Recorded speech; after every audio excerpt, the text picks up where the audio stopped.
ആകാശം എന്ന് പറഞ്ഞാൽ മതി. ആകാശഭൂതമാണ് ഒന്നാമത്തെ ഭൂതം. ആകാശത്തിനെ ഫില്ല് ചെയ്യണം. ആകാശം വെറൊരു സ്പേസ് മാത്രം. ആദ്യത്തെ ഫില്ലിങ് നടക്കുന്നത് രണ്ടാമത്തെ ഭൂതത്തെ കൊണ്ടാണ്. ആകാശത്തു നിന്ന് തന്നെ ഉണ്ടായിട്ടുള്ള, അതിൽ തന്നെ വ്യാപിച്ചു നിൽക്കുന്ന വായു. ആകാശവും വായുവും തമ്മിലുള്ള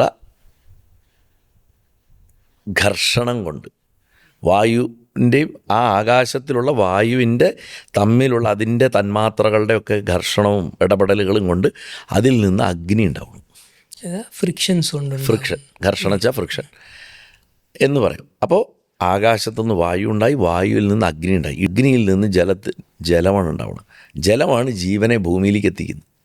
ഈ ആകാശത്തുള്ള എന്താ പറയുക, സോൾട്ടുകളും അല്ലെങ്കിൽ എല്ലാ മൂലകങ്ങളെയും ഭൂമിയിലേക്ക് എത്തിക്കുന്ന മഴയാണ്. ജലം വന്നു. ജലം എന്ത് ചെയ്യുന്നു? ജലത്തിൽ നിന്നാണ് പൃഥ്വി ഉണ്ടാവണം എന്നുള്ള സോളിഡ് സ്റ്റേറ്റ് ആയിട്ടുള്ളത് എന്തുവാണ് ഈ പൃഥ്വി എലമെൻ്റ്, അല്ലാണ്ട് ഭൂമി എന്നുള്ള അർത്ഥമല്ല.